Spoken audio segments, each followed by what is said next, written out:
بسم الله الرحمن الرحیم.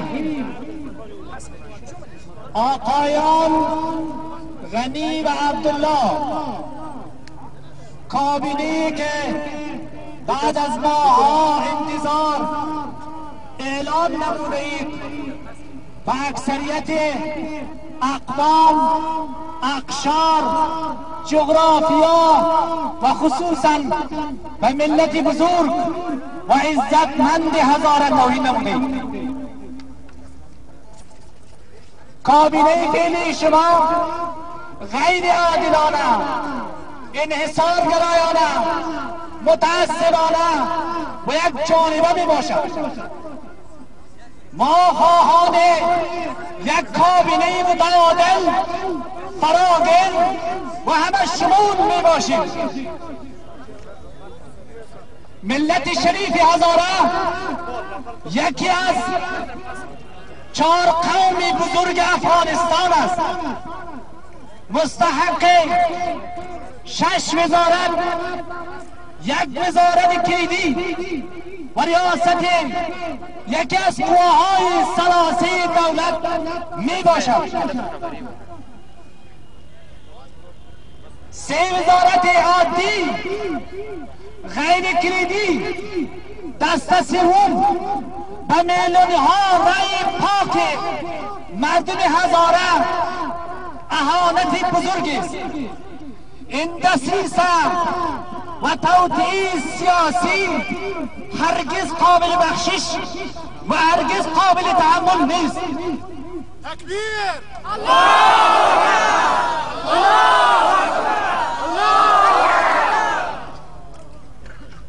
دیدی تمام عدالت خواهان و تمام اعضای پرتلاش این کار توسعه این است تا زمانی که قدرت و تصمیم گیری سیاسی از انحصار یک کتله و یک جغرافیای خاص نبراید، افغانستان هرگز به آبادی و آزادی نمیرسد.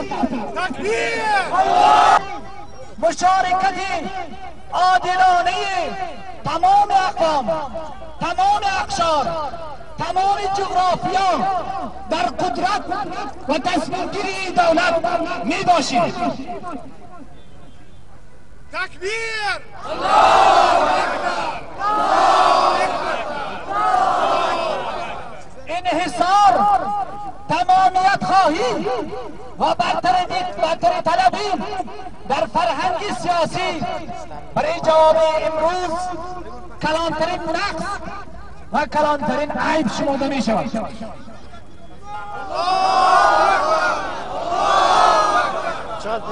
درجه اول، درجه دوم، درجه سوم و درجه چندم یک عمل مطلق غیر انسانی است. ما افغانستان آری از انسانهای درجه اول، درجه دو، درجه سه و درجه چند می باشیم. نعره تکبیر!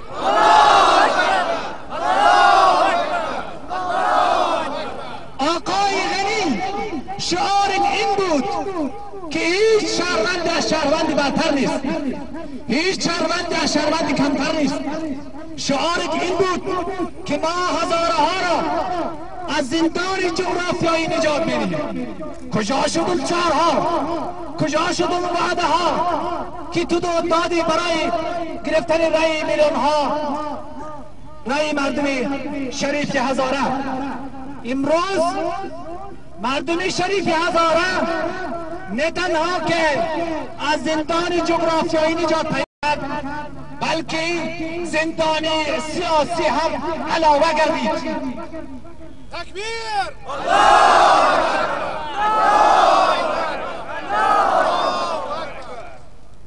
آقای عبدالله گفته بودی که رای شما مردم شریف هزاره در شکست و کامیابی یک کاندید شرط اساسی است. اگر شما بخواهید ما در قریه خدمت شما می آیم و کلیدترین وزارت را به شما می سپارم. هر دوی شما با وعده‌هایتان با شعارهایتان پشت پا زدیم 180 درجه برخلاف شعارهای خود عمل نمودید.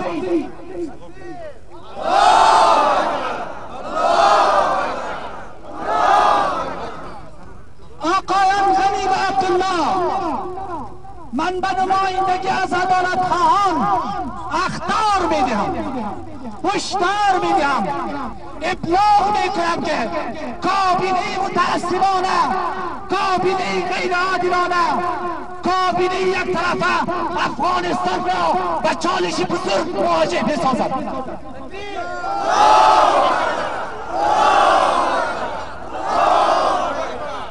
ما خواهان تعدیل هر عاجلترین کابینه تحت می باشیم و ما از عملکرد شما نظارت داریم.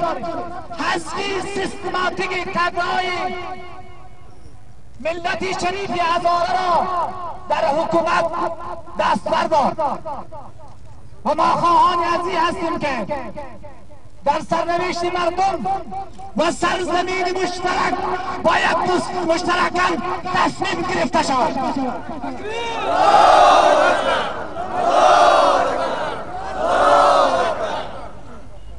ما عدالت خواهان حرف ما این است تا عدالت سیاسی در حکومت وحدت ملی تحقق پیدا نکردن، تا در تمام مسائل در تصمیمات اساسی کشور سهیم نباشیم، در مقابل شما ایستادیم.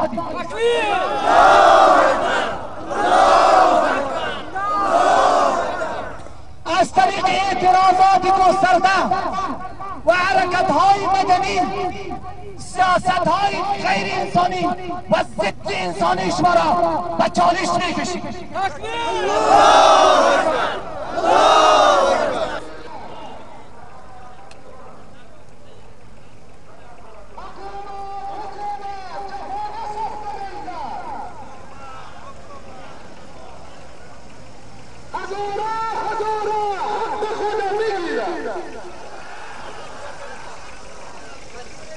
فریاد ما عدالت، سکوت و خیانت.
عدالت